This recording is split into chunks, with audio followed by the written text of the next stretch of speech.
중에서 꽃이라고 할 수 있는 곳, 바울이 정말 가고 싶었던 곳, 여기는 꼭 공략해야 되겠다. 아시아의 로마다라고 일컬어지는 곳, 어느 도시였습니까? 지난주에 보았던 도시.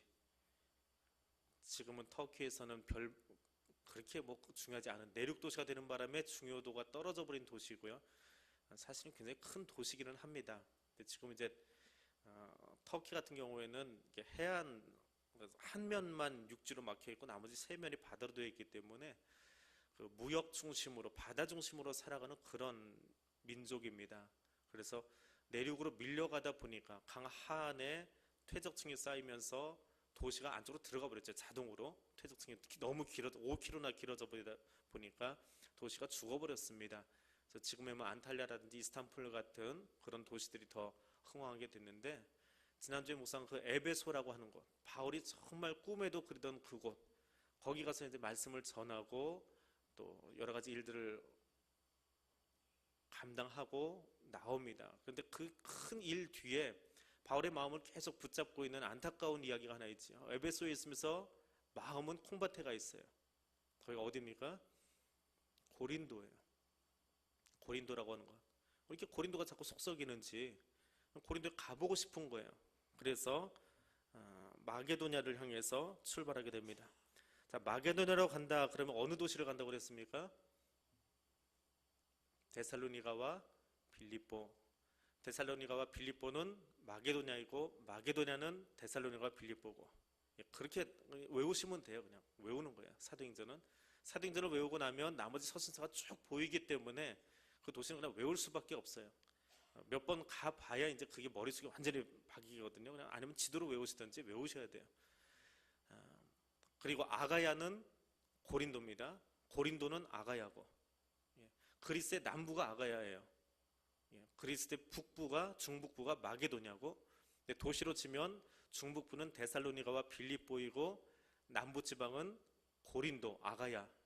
그렇게 외우시면 돼요. 그냥 외우는 수밖에 없어요. 우리가 살던 도시가 아니기 때문에, 성경실이기 때문에 저도 가보질 않아서 외울 수밖에 없습니다. 그냥 그거구나 몇 번 반복하고 설교 준비하면서 외우다 보니까 그냥 마게도냐는 데살로니가, 빌립보, 아가야는 고린도, 그렇게 외우고 있는 거예요.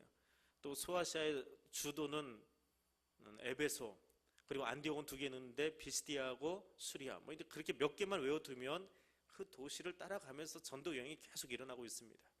자, 에베소에 있는데 바울의 마음은 콩밭에 가 있어요. 자기가 1년 6개월을 머물렀던 그곳에 가 있습니다. 그래서 여기를 가봐야 되겠다 그래가지고 떠납니다. 근데 겨울이다 보니까 육지로 올라가요.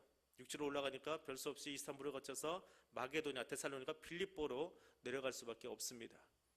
자, 거기쯤 가서 이제 마게도냐에 가서 너무 추워서 그랬는지 3개월을 거기 머물러 있습니다. 3개월 동안 마음이 이제 콩닥콩닥 하면서 머물러 있는 거예요. 그러면서 거기에 편지를 보내기 시작합니다. 그것이 고린도 후서, 로마서 하는 바울의 마지막 그의 신학을 총 집대성하는 그런 이야기들. 그리고 그 서신서 속에는 군데군데 드러나지 않지만 아주 자세히 읽어보면 어떤 교리적인 이야기들 사이사이에 그 사람의 마음이 들어가 있어요. 바울이 지금 얼마나 자기 사역을 감당하면서 힘들어하는지, 얼마나 눈물을 흘리고 있는지, 그 눈물의 이야기들이 로마서에도 들어가 있고, 그 딱딱한 로마서 같은데 사실 천천히 읽어보면 로마서가 참 인간적인 책이에요. 인간적으로 바울이 써내려간 논문 같으면서도, 어려운 책 같으면서도 정말 어렵지 않은, 신약성경에서 제일 어려운 책이 어딘지 아십니까? 저는 개인적으로 요한복음이 제일 어려워요. 요한이 얼마나 말을 이렇게 철학적으로 꼬아가면서 하는지 몰라요. 그래서 요한은 참 어렵게 써요. 그래서 많이 배운 사람일수록 말을 쉽게 한대요. 근데 적게 배운 사람이 말이 어려워진대요. 근데 바울이 너무 많이 알아서 말을 쉽게 잘 풀어가는 것 같아요. 로마서를 읽으면 그런 바울의 마음들이 잘 보여집니다. 자, 거기서 이제 편지를 쓰는데 하나는 고린도에 편지를 보내죠. 마게도냐에서 편지를 씁니다. 2개를 쓰는데 하나는 고린도에 보내면서 내가 너희 때문에 정말 눈물 흘린다. 너희 왜 그렇게 하니?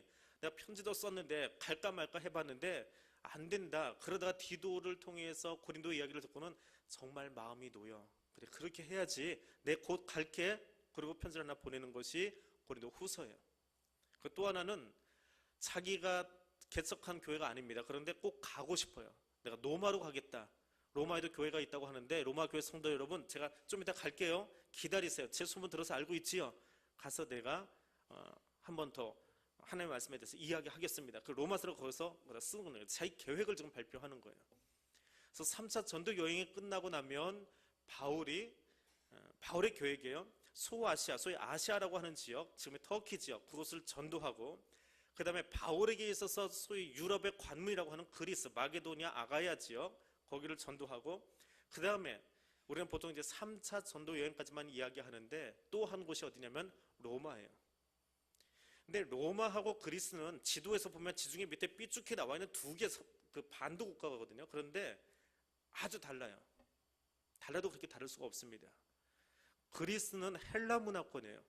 알렉산더 대왕의 영향을 받아가지고 알렉산더 제국은 굉장히 짧았습니다. 왜냐하면 알렉산더가 너무 일찍 요절해 버렸잖아요. 제국을 만들었고 요절했습니다. 그래서 나라가 내동강이 나버리지요. 근데 내동강은 났는데 워낙에 알렉산더가 영향력이 세가지고 알렉산더 사후에 로마 세계까지 지배를 해요. 정신 세계를. 그것이 소위 우리가 이야기하는 헬라 문화라고 하는 거예요. 근데 거기까지 이제 바울이 전도를 했고, 로마부터 시작해서 바울이 정말 가고 싶은 곳이 어디냐면 서바나라고 하는 곳이에요. 스페인입니다. 스페인 어디 붙어있는지 아시죠? 유럽 지도의 제일 끄트머리 그 대서양 쪽으로 나가 있는, 거기 이제 성경에서는 서바나라고 합니다. 스페인이라고 하는 곳인데 그곳은 언어를 라틴어를 써요. 간혹 그 정초에 보실 수 있습니다. 신년 초에 로마 교황이 베드로 성당 그 테라스에 나와가지고 미사 집리하는 것, 강론하는 것을 들으실 기회가 있을 겁니다. 뭐 요즘은 어떤 교황은 이렇게 뭐 여러 나라 말을 동시에 해주는 분도 있어요. 근데 대부분의 로만 캐톨릭의 강론은 라틴어로 합니다. 종교 개혁을 하기 전까지, 캐톨릭의 종교 개혁을 하기 전까지 70년대 종교 개혁을 했습니다. 개신교의 종교 개혁은 중세에 1400년대에 있었고요. 캐톨릭의 종교 개혁이 한 번 있었어요. 자기들 나름대로는 종교 개혁입니다. 그래서 전 세계 캐톨릭 국가가 자기 나라 언어로 강론할 수 있도록 허락을 해줬습니다. 그 전까지는 이 성당에서도 라틴어로 강론을 했어요. 왜냐하면 로마가 라틴어권에 있거든요. 바울은 거기를 가고 싶었던 거예요. 한쪽은 헬라 언어를 쓰고 한쪽은 라틴어를 쓰는데 그 라틴어를 쓰는 또 다른 세계, 진짜로 우리가 알고 있는 그 유럽에 복음을 전하고 싶은 그 마음을 기록한 것이 로마서예요. 나 거기 갈 거다. 근데 내가 알고 있는 복음이라는 게 무엇이냐, 예수가 무엇이냐, 구원이 무엇이냐, 이거 미리 전초전으로 보내놓고 이거 가지고 이야기하자. 이제 그 마음으로 이제 편지를 보냈습니다. 근데 편지를 보냈는데 우선은 예루살렘에 한번 가야 돼요. 3차 전쟁을 마무리해야 됩니다. 예루살렘 교회가 어려움을 당했습니다. 여러 가지로 어려움을 당해서 마게도냐와 아가야에 있는 성도들에게 헌금을 요청을 하지요. 구제 헌금을 요청하는 겁니다. 예루살렘 교회를 돕기 위해서 헌금을 좀 모았으면 좋겠다. 그리고 그 헌금도 우리 고린도서를 새벽에 강해할 때 새벽에 묵상하면서 이야기했는데 고린도 교회들이 참 까칠해요. 성격이 정말 그렇게 까칠까칠합니다. 이게 싸움이 나고 나면 성도들의 마음이, 그 까칠해진 마음이 가라앉기까지 시간이 굉장히 오래 걸린다라고 하는 걸 고린도 교회를 보면 알 수 있어요. 편지를 3번이나 보내고 있거든요. 근데 본질에 원래 고린도 교회가 싸운 거는 파벌 싸움이었거든요. 바울, 아볼로, 게바, 그리스도, 이 파벌 싸움이었어요. 근데 이 파벌 싸움이 나중에는 교리 싸움으로 번지고 감정 싸움으로 번지고 나중에 이 불똥이 바울에게 튀어버립니다. 그래가지고 바울이 옛날에 우리 교회에다 나간 목사 맞는데, 우리로 치면 홍익표 목사님, 일대 목사님이죠. 이따가 나가셨잖아요. 근데 그분이 다시 편지해가지고 구제 헌금 모아오래요. 근데 자기가 들고 가서 어디서 어떻게 써버릴지 모르는 거예요. 그렇게 마음이 삐딱해서 버리는 거예요, 사실은. 그래서 오늘 본문에 보니까 이 바울 목사님이 내가 안 들고 갈게. 그냥 너희 각 교회마다 너희 교회 대표 보내. 데살로니가는 데살로니가에서, 고린도는 고린도에서, 빌립보는 빌립보에서, 에베소는 에베소에서 현금 재정 담당자 다 불러대.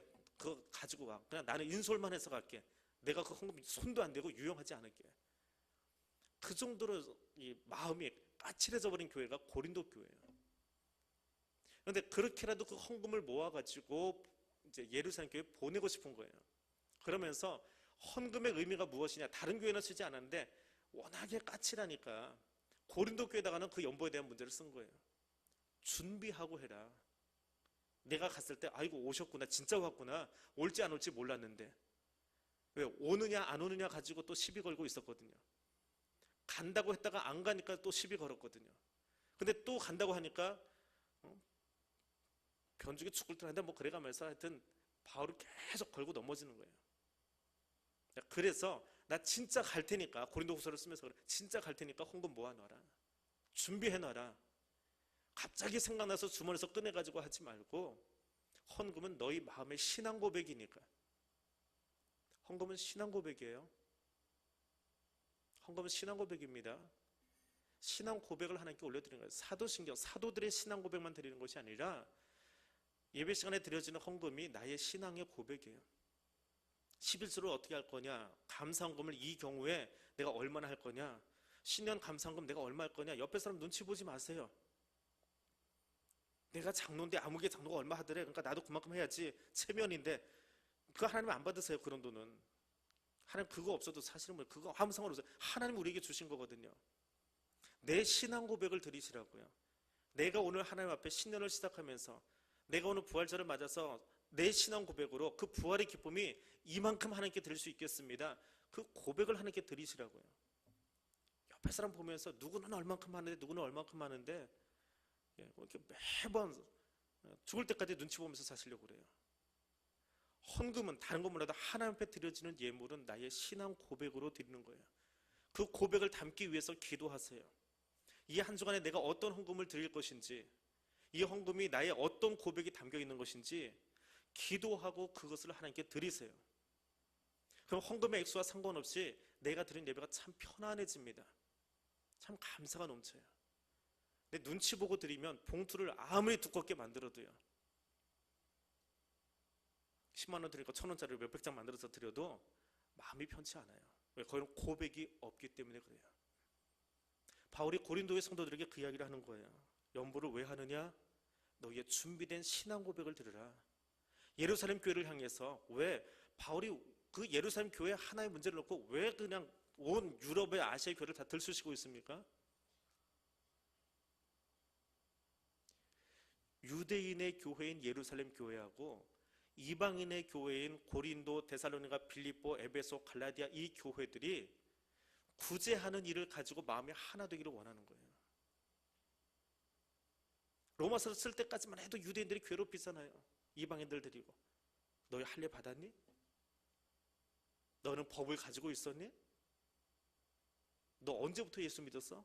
계속 그거 가지고 시비 걸거든요. 그러니까 이방인들은 그게 못마땅해서 유대인들을 배척하고 있고, 그런 마음들을 하나로 모으기 위한 하나의 방법으로 이 헌금을 유도한 거예요. 또 하나는 예루살렘 교회를 향해서 자신이 사역하는데, 그래, 내가 나를 파송해준 예루살렘 교회, 실제로는 수리 안디옥 교회가 파송을 했지만 예루살렘 교회가 계속해서 주목해서 보고 있거든요. 저거 사도 맞아? 사도성에 대해서 늘 의심하고 있는데, 그 사람이 사역하는 일에 있어서 내가 예루살렘 교회를, 그래, 너희들이 나 그렇게 미워하니까, 나에 대해서 맨날 말하니까 너희는 거들떠보고 싶지 않아, 너희하고는 얘기 안 할 거야. 그것이 아니고, 내가 너희 교회가 참 필요할 때는 내가 밖에 나가 있지만, 너희가 나를 그렇게 미워하지만 나는 예수의 사랑으로 이 헌금을 모아서 너희를 도와주기를 원해. 그럼 난 너희와 동떨어진 사역자가 아니야. 같이 하나님의 말씀을 전하기 원하는 그 마음을 내가 가지고 있어.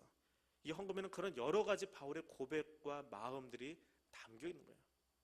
단지 고린도서 하나만, 그 문장만 하나 보면서 준비해서 드리세요라고 하는 것이 아니고.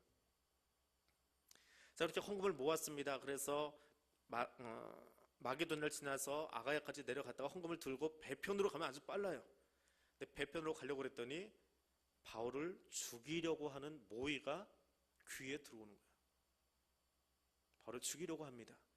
그래서 바울이 배로 가지 못하고 이제 위로 다시 거슬러 올라가요. 그래서 3차 전쟁이 원래는 이렇게 쭉 돌았다가 고린도에서 배 타고 넘어가기로 작정을 했는데 계획이 틀어지죠. 다시 위로 올라가기 시작합니다. 육지를 따라서 위로 올라가기 시작합니다.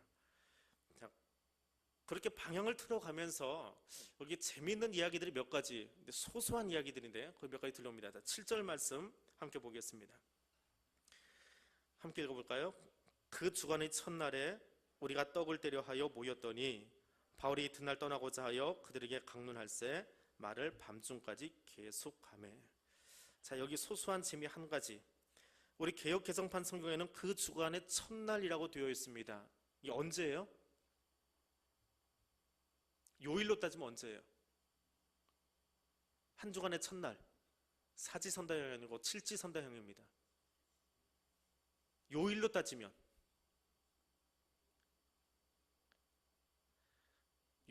일요일이에요. 요일로 따지면 그날이 무슨 날이냐 하면 주일이고요. 일요일이 한 주간의 첫날이에요. 그게 주말이 아닙니다. 주말이라고 하는 거는 바보들이에요. 달력에다 제일 앞에다 내놓고 그걸 주말이라고 이야기하고 있어요. 주말 잘 보내세요. 주말은 주 5일 근무하는 미국에서 금요일 오후부터 시작해서 토요일 저녁까지가 주말이에요. 그리고 일요일은 주 초예요. 달력은 그렇게 만들어 놓고 태양력을 사용하면서 꼭 그날을 주말 걸었는데 주말에 놀러 가자 그러면서 일요일 날 놀러 가는 사람들이 있어요. 그날이 주일인 걸 모르는 거예요. 개역 성경까지만 해도 이 날을 안식일 후 그 다음 날 혹은 이튿날 그렇게 되어 있습니다. 헬라어 성경에는 안식일 후 그 다음 날 그리고 뒤에 가서 다시 설명으로 이튿날 그렇게 두 번으로 설명이 되어 있는데 개역 개정판 성경은 이것을 완전히 의역을 해서 풀어버렸습니다. 한 주간의 첫날. 이게 무슨 의미가 있느냐 하면 바울이 3차 전도 여행을 할 때가 되어서 이때가 주후 50년경쯤 되어집니다. 예수님이 승천하시고 한 20년쯤 지난 시간인데 이때 벌써 초대교회가 일요일을 주일로 지키기 시작했다는 거예요. 유대교는 토요일을 지키거든요. 토요일을 안식일이다 하고 지키는데 언제부터인지는 모르겠지만 누가의 기록에 의하면 사도행전의 기록에 의하면 최초로 주일날 예배가 드려지고 있다라고 하는 그 묘사가 된 곳이 바로 여기예요. 최초의 주일 예배를 묘사해 놓은 곳이 사도행전 20장 7절 말씀이더라라고 하는 거예요. 자, 그날 뭘 하고 있었느냐? 모여서 주님이 베푸신 거룩한 만찬을 나누고 있었어요. 떡을 떼고 있었어요. 그래서 주님의 떡, 주님이 제정하신 떡을 먹고 있더라. 주님이 제정하신 대로 그날을 지키더라. 그래서 그날이 로즈데이, 주님께 속한 날, 주님의 날. 그래서 두 글자로 주일 하는 거예요. 왜 주일인지도 모르고 그냥 일요일이라는 말 쓰지 말라고 하니까 써야 되겠다 그렇게 생각하지 마시고요. 그날의 의미가 있는 거예요. 주님이 제정해 주신 대로 그날을 그 의미로 살아가는 거예요. 그래서 일요일이 주님의 날이 되어져서 주일이 되는 거예요. 그거 구분하지 못하면 그냥 교회 다니면 무조건 일요일은 주일이라고 써야 되는데 율법적으로만 머릿속에 집어넣어가지고 내가 왜 주일 지키는지도 모르고요. 의미도 없이 막 살아가요.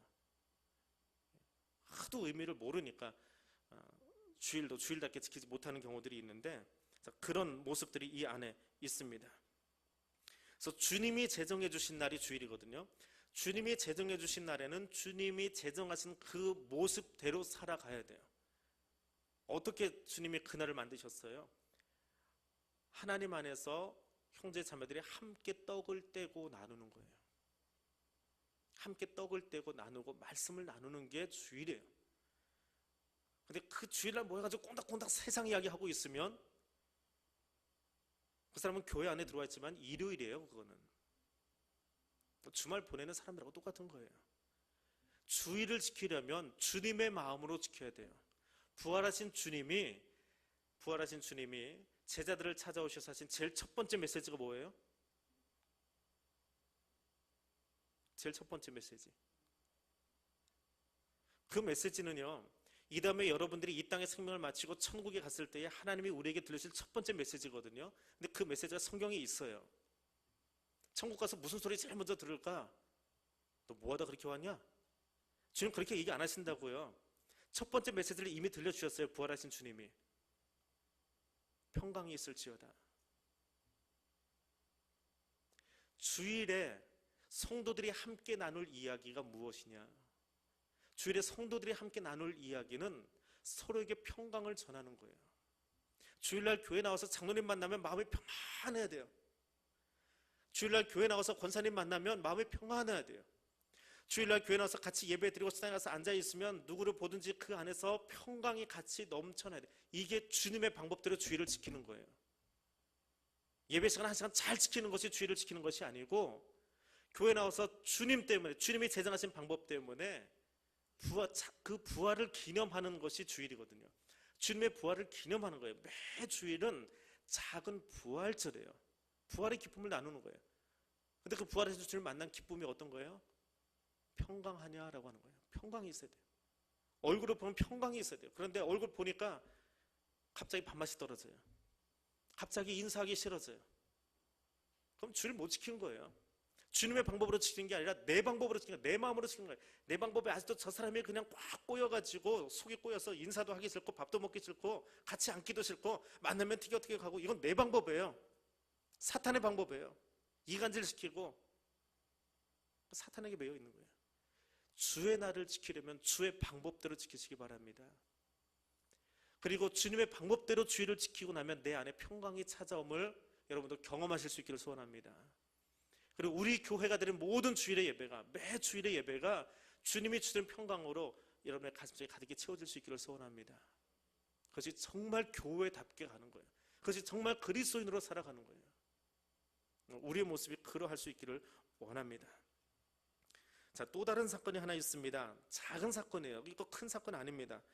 바울이 참 말이 많았어요. 이야기를 하는데 밤중까지 계속되었습니다. 그랬더니 9절에 가서 유두고라 하는 청년이 창에 걸터 앉아 있다가 떨어져 버립니다. 몇 층에서? 3층에서 떨어졌어요. 그래서 죽었어요. 자, 사람이 설교를 듣다가, 말씀을 듣고 있다가 예배 시간에 죽었습니다. 어떤 분위기가 연출될까요? 제가 예전에 있던 교회예요. 오래전에 있던 교회. 저도 직접 본 건 아니고 그 교회 역사 속에 나오는 이야기예요. 그게 권사님들한테 들었던 이야기인데, 부흥회를 하고 있는데 앞에 이제 부흥 강사님이 성도들에게 같이 기도합시다, 통성으로 기도합시다. 우리 교회 그때 이제 교회 수양관을 건축하고 있었다고 그래요. 수양관 건축을 해서 기도하십시다, 다 통성을 하십시다. 다들 눈 감으세요. 왜 그렇게 눈 감는 걸 강조했는지, 눈 감으세요, 눈 감으세요 하고 이제 통성 기도를 시켰어요. 한참 기도하고 있는데 어떤 권사님이 소리를 버럭 지르래요. 도둑이야! 그러더래요. 다들 눈 감으세요. 누가 와가지고 지갑을 이렇게 딱 집어가는 거를 보신 거예요. 그래서 도둑을 찾긴 잡았어요. 그 이제 지갑을 잃어버릴 뻔했던 분이 잡았어요. 근데 그 다음에 지금까지 나오는 이야기. 그때 권사님 기도 안 하고 뭐 하셨을까? 아주 유명해요. 저는 그게 제가 있던 교회 이야기인지 모르고 친구들하고 이야기하다가 그거 니네 교회 얘기야 그러더라고요.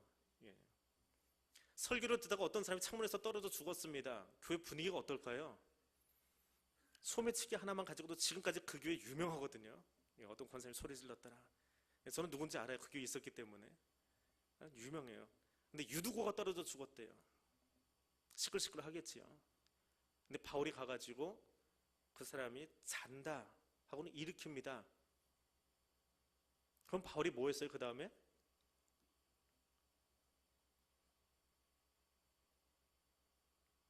10절 11절입니다. 같이 읽어보겠습니다. 바울이 내려가서 그 위에 엎드려 그 몸을 안고 말하되 떠들지 말라, 생명이 그에게 있다 하고 올라가 떡을 떼어 먹고 오랫동안 곧 날이 새기까지 이야기하고 떠나니라. 유두고가 죽었는데 가서 몸 위에다가 기도를 했더니 일어났어요. 바울이 그때 뭐라고 했다고요? 떠들지 마. 야야, 저 유두고 지금 살아난 거 가지고 너희 말하지 마. 우리 한국교회도 80년대 70년대 신유 집회 참 많이 있었죠. 교회에서 그 신유 집회 한다고 뭐 신유 은사 가진 뭐 강사들 초청해가지고 막 병 낫게 하고, 그 일이 주가 되었던 적이 있어요. 한국교회가. 교회는 그게 주가 되면 안 된다는 거예요. 병자가 나갈 수 있어요. 기도하다가. 심지어는요, 그 신유 집회 인도하시는 분들 이야기를 들으면 뭐 저도 경험해 봤어요. 사실은 안수기도 하는 게 아닌데 그냥 그 모임에 부목사 때 얘기입니다. 우리 교구에 권사님들이 저희 담임 목사님, 제가 모셨던 담임 목사님이 안수기도 하는 걸 되게 싫어하셨어요. 내가 아직 어른들 머리에다 손놓고 안수하는 게 불편하다 그래가지고 극구 사용하셔서 안수기도 받기가 하늘의 별 따기였습니다. 정말 안 하셨어요. 근데 교인들은 또 그 마음이 있어요. 담임 목사 나이하고 상관없이 받고 싶은 마음이 있어요. 근데 안 해주시니까 이제 교구 모임 시간에 목사님 우리를 기도 좀 해주세요. 아픈 사람들 기도 좀 해주세요. 그러길래 담임 목사님 많았는데 부목사 하면 쫓겨납니다. 못합니다 그랬어요. 근데 그러면 그냥 기도만 해달래요. 그냥 그 자리에서 겨울 막 넘어갔는데 아픈 사람들 좀 많았어요. 그래서 앞에서 이제 몇몇 분들 이렇게 부탁하신 분들 이름 부르면서 같이 기도를 했어요. 교구 식구 한 30명, 40명 이렇게 앉아 있는데 같이 기도를 했습니다. 근데 그 다음 주에 일어난 일이에요. 정말 기도 받기 원했던 몇몇 사람들이 앞자리에 앉아있다 이렇게 기도를 했거든요. 손 대지는 않고요. 왜냐하면 담임 목사님 싫어하시니까, 워낙에 그걸 싫어하시니까. 근데 저 뒤에 앉으셨던 한 분이 그날 몸이 너무 안 좋으셔서 병원을 갈까 말까 하다가 그래도 구역에 빠지지 말라고 했으니까 나와야지, 구역회는 참석하고 가야지 하고는 뒤에 앉아 계시다가 기도하는 순간에 하나님 나도 낫고 싶어요 그랬대요. 열이 펄펄 끓고 계셨는데 기도 끝나고 추석 부르고 하는 동안에 열이 뚝 떨어져 버렸어요. 얼마나 놀라워요. 얼마나 자랑하고 싶겠어요 그분이. 나 이렇게 났어요. 누가 손대주자는데 이렇게 났어요. 소문내고 싶을 거 아니에요. 그거 막 소문나고 말 나오고 교회에서 뭐 어느 교구에서 막 이랬대. 이제 그거 가지고 뭐 우리 뭐 지금 1, 2교구 나누는 거 가지고도 여성부 이렇게 나눠놨더니 왜 나눠놨냐 그러고 말하는데 뭐 별 이야기가 다 나올 거 아니에요. 그때 바울이 한 이야기예요. 떠들지 마. 그거 가지고 이야기하지 마. 너희가 정말 중요하게 생각할 거가 딱 한 가지밖에 없어. 말씀 들어. 누가 죽어 갔다가 살아나가지고 그 사람 옆에 가서 말하고 싶지? 그거 별거 아니고 하나님은 하시는 일이니까 옆을 빼놓고 너희 지금 할 일 있어. 뭐 해야 돼요? 아침까지 말씀 들으라는 거예요. 사람의 병이 낫고 치유받고 좋은 일입니다. 축하할 일이에요. 근데 그것보다 더 중요한 것이 있어요. 교회가 놓치지 말아야 될 것이 있어요. 그것 때문에 떠들썩 해가지고 정말 말씀 들어야 될 자리에 말씀 듣지 못하고 있는 것. 말씀을 나누고도 말씀대로 움직이지 못하고 딴소리하고 있는 것. 기도하고 모임을 시작했는데 기도하고 전혀 상관없이 모임이 움직이고 있는 것. 하나님이 가장 슬퍼하시는 거예요. 하나님의 마음을 정말 아프게 하는 거예요. 교회에 성도들이 모이기만 하면 말씀 운동이 일어날 수 있기를 원해요. 말씀이 살아 움직이기를 원합니다. 그 말씀이 여러분 가슴 속에서 살아 움직일 수 있기를 원해요. 말씀 아닌 다른 것들이 우리를 휘둘리지 못하도록 사탄은 그 말씀이 우리 귀에 들어오지 아니하고 다른 것에 휘둘려서 그냥 뛰어다니도록 만들어요. 말씀보다 일에 바빠가지고 뛰어다니게 만들고 말씀보다 사람 문제에 관심이 있어 거기 귀에다 쏠깃해가지고 지난주에 그게 무슨 일이 있었대. 유두고 살아나는 현장에서 바울이 한 이야기입니다. 떠들지 좀 마. 말씀 똑바로 들어. 잠잠하고 말씀 들으라고. 말씀 운동이 일어나지 않으면 교회가 변화되지 않아요. 말씀 들어놓고도 말씀대로 살지 않으면 그 모임은 깽판 놓는 모임이에요. 말씀대로 움직이시기 바랍니다. 말씀 듣고 기도했으면 그대로 살아가려고 몸부림치는 그런 여러분 될 수 있기를 원합니다. 그러면은 그 아침까지 되어진 이야기가 대체 무엇일까요? 이게 작은 이야기라고 그랬잖아요. 제가 누가가 간략하게 적고 지나갔어요. 사람이 죽었다 살아났는데 얼마나 대단한 사건이에요. 근데 누가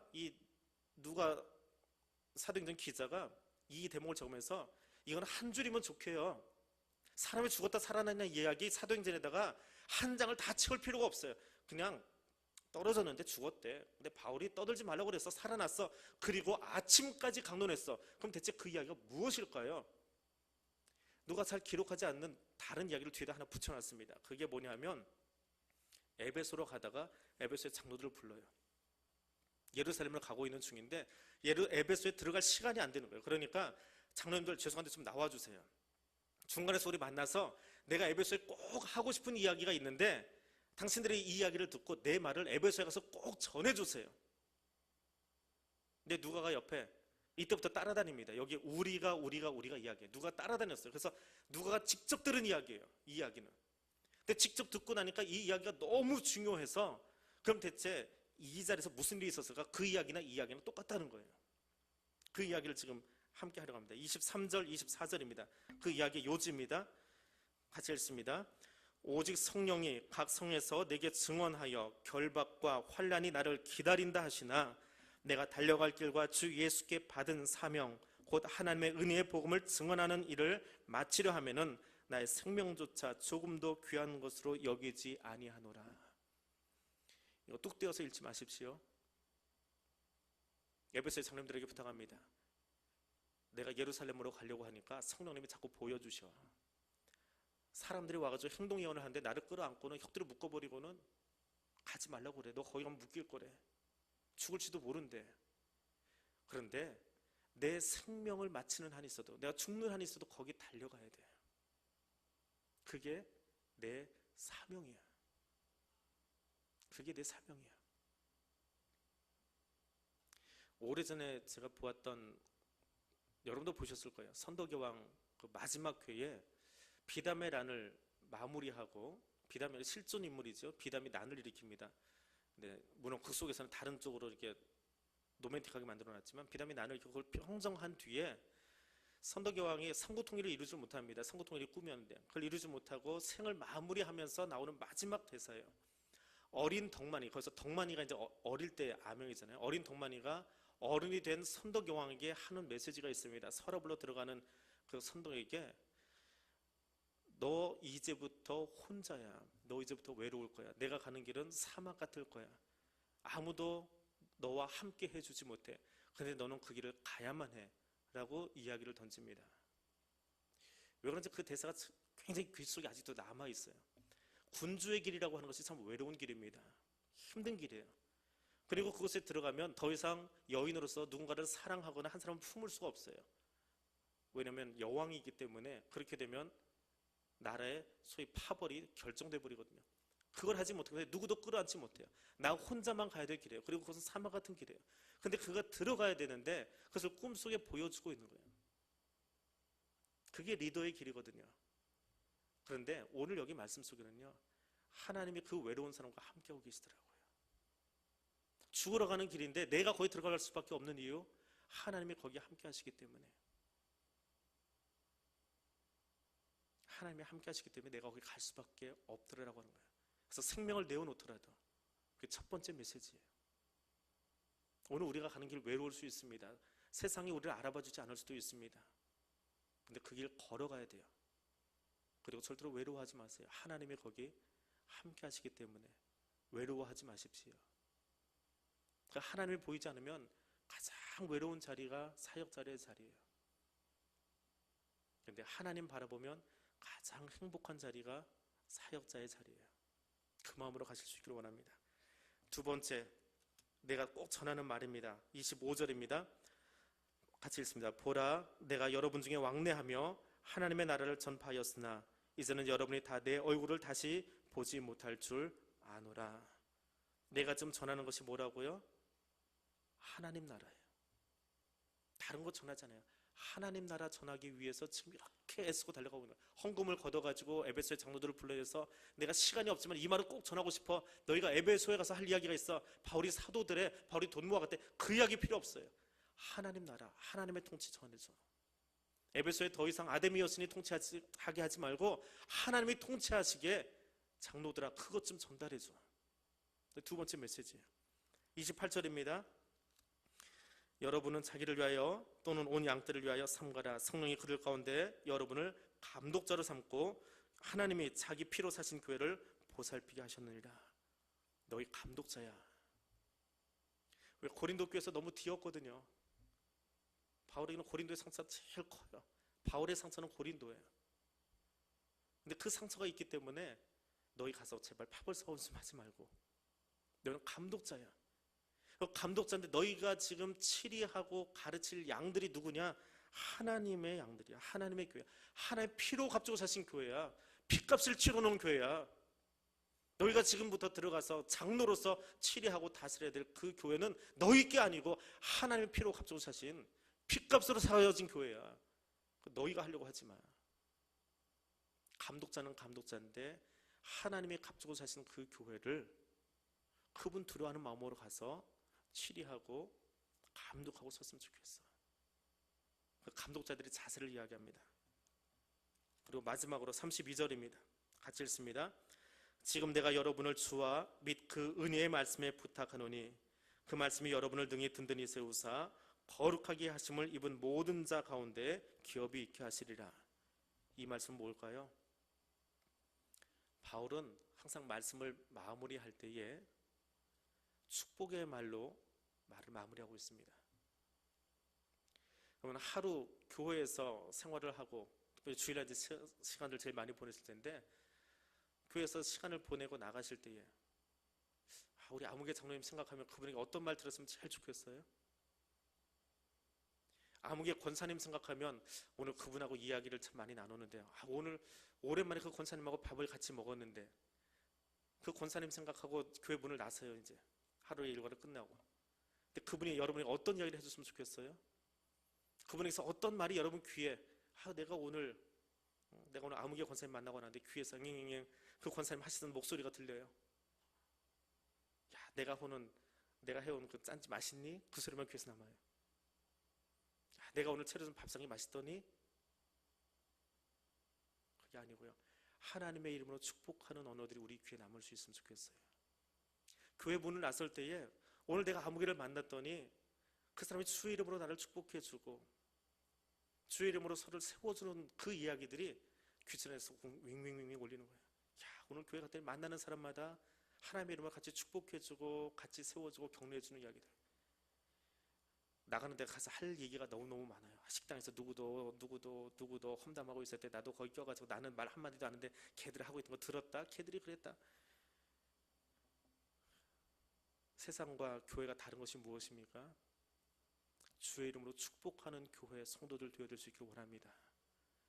예배를 마치고 돌아갈 때에 우리 귓전에서 주의 이름으로 축복한 소리들이, 주의 이름으로 서로를 격려하고 세워준 목소리들이 계속해서 메아리처럼 울려서 그 목소리에 힘입어서 한 주간을 살아갈 수 있는 힘이 나고, 다른 사람들을 만나다가 쓰러지고 넘어져도 지난 주일날 그 권사님 나한테 그렇게 축복하셨는데 그래 그 힘 가지고 내가 일어나야지.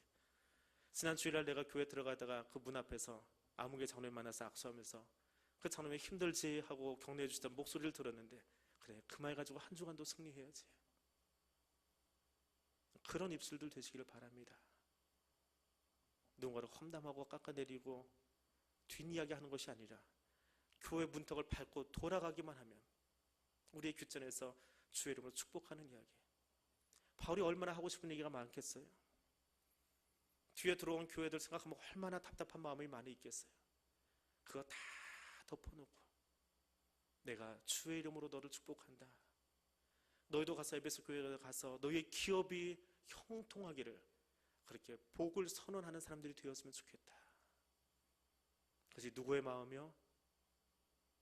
하나님의 마음이에요. 하나님이 바울을 통해서 에베소의 장로들에게 그리고 오늘 우리에게 주시는 마음이에요. 그 마음으로 서로를 축복하며 사실 수 있기를 소원합니다. 그 마음으로 축복하는 언어들 우리 교회 안에 성도들 가운데 가득할 수 있기를 원합니다. 바울이 예루살렘으로 갑니다. 가는 이유는 한 가지예요. 오늘 시간이 많이 지나서 집에 가서 꼭 읽어보세요. 바울은 율법학자고 바리새인입니다. 내가 예루살렘에 꼭 가야 되는 이유가 성경에 있어요.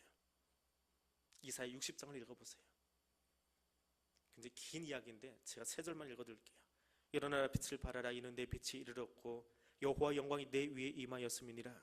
보라 어둠이 땅을 덮을 것이며 캄캄함이 만민을 가리려니와 오직 여호와께서 내 위에 임하실 것이며 그의 영광이 내 위에 나타나리니 나라는 내 빛으로 왕들은 비치는 내 광명으로 나오리라. 시온의 회복, 예루살렘 회복을 이야기하고 있어요. 지금 내가 가면 묶일 것이지만, 지금 내가 가면 또다시 유대인들이 거기에 몰려서 나를 해코지할 것이지만 그 땅을 향한 하나님의 계획이 있어요. 하나님의 계획이 있어요. 그걸 알기 때문에 그 땅을 가는 거예요. 사람의 눈으로 보면 그 땅 정말 피해가고 싶어요. 밟고 싶지 않아요. 쳐다보고 싶지 않아요. 남자들이 하는 이야기처럼 군대 제대하면 거기를 향해서 소변도 누고 싶지 않대요. 바울은 예루살렘 생각하면 정말 쳐다보기도 싫었을 거예요. 근데 하나님이 그 땅을 회복시키시겠대요. 그 구약의 메시지가 바울의 마음속에 있는 거예요. 율법학자였던 자기 마음속에 있는 거예요. 그럼 하나님의 마음이 머문 곳이라면 내가 가야 되는 거예요. 그분의 마음이 머물고 그분의 눈이 머물고 그분이 쳐다보시는 곳이라고 한다면 나도 가야 돼요. 그분이 원하시면 가야 돼요. 내가 원해서 가고 말고 하는 것이 아니라 그분이 원하시는 자리이기 때문에 내가 거기 서 있는 거예요. 그 마음으로 달려가실 수 있기를 원합니다. 그리고 그 모든 환난 가운데서 교회를 세워가고 계시는 하나님 바라보실 수 있기를 원합니다. 교회에 새 일을 행하시는 그 하나님 바라보실 수 있기를 원합니다. 그리고 어떤 환경 가운데서도 말씀의 사역은 쉬지 않고 계속되어야 하는 것, 계속되어야 되는 것. 유두고가 떨어져 죽었다 살아나는 그런 일이 있어도 계속돼야 되는 것, 그걸 여러분 기억하시기를 바랍니다. 우리 교회 안에도 그 말씀 운동이, 말씀 사역이 끊이지 아니고 계속 되어질 수 있기를 원합니다. 무엇보다 우리들 모이기만 하면 서로를 축복하고 세워갈 수 있는 사람들 되어질 수 있기를 원합니다. 그리고 마지막으로 사는 게 참 힘들지요. 힘들고 어렵습니다. 그런데 바울이 예루살렘에 가면서 하나님의 약속을 의지하고 걸어갈 수 있었던 것처럼 그 마음으로 하나님이 오늘도 나와 함께하고 계심을 기억하고 달려가실 수 있기를 소원합니다. 우리 그 마음으로 이 찬송 한 번만 더 부르겠습니다. 432장 찬송입니다. 큰 물결이 설레는 어두운 바다, 등대 불빛도 희미한데 그 풍랑에 휘몰아치는 그 배 위에 사공이 주님이시래요. 주님이 우리 배의 키를 잡고 계시고 노를 잡고 계시면 흔들리지 않습니다. 빠지지 않습니다. 아니 엎어져도 아무 상관없어요. 배가 파손돼도 상관없어요. 베드로를 걷게 하신 것처럼 우리로 하여금 물 위로 걷게 하실 거예요. 주님이 거기에 계시기 때문에. 그리고 지금 이 바다가, 인생의 바다가 아무리 흉흉해도 우리 결국은 도착할 곳이 있습니다. 하나님의 나라, 소망의 나라입니다. 그 바울의 마음으로 이 찬송 같이 부르기를 원합니다.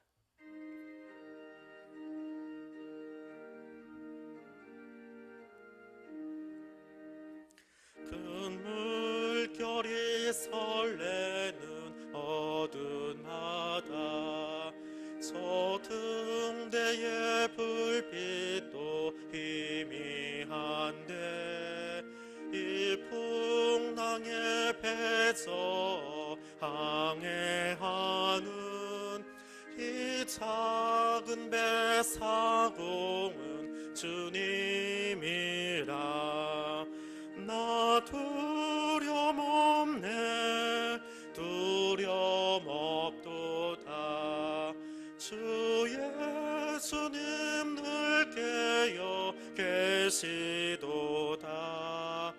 이 흉흉한 바다를 다 지나면 저 소망의 나라에 이르리라. 큰 풍랑이 이 배를 위협하며 저 깊은 물이 벌려 달려드나 이 바다에 노저 항해하는 이 작은 배 사공은 주님이라. 나 두려움 없네, 두려움 없도다. 주 예수님 늘 깨어 계신도다.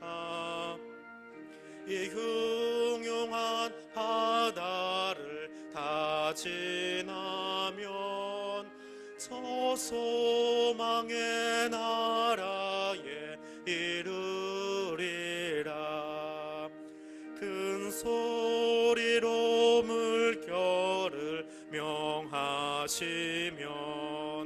이 바다는 고요히 잠자리라. 저 동력이 환하게 밝아올 때 나 주 함께 이 바다 건너가리. 나 두려움 없네, 두려움 없도다. 주 예수님 늘 깨어 계시도다.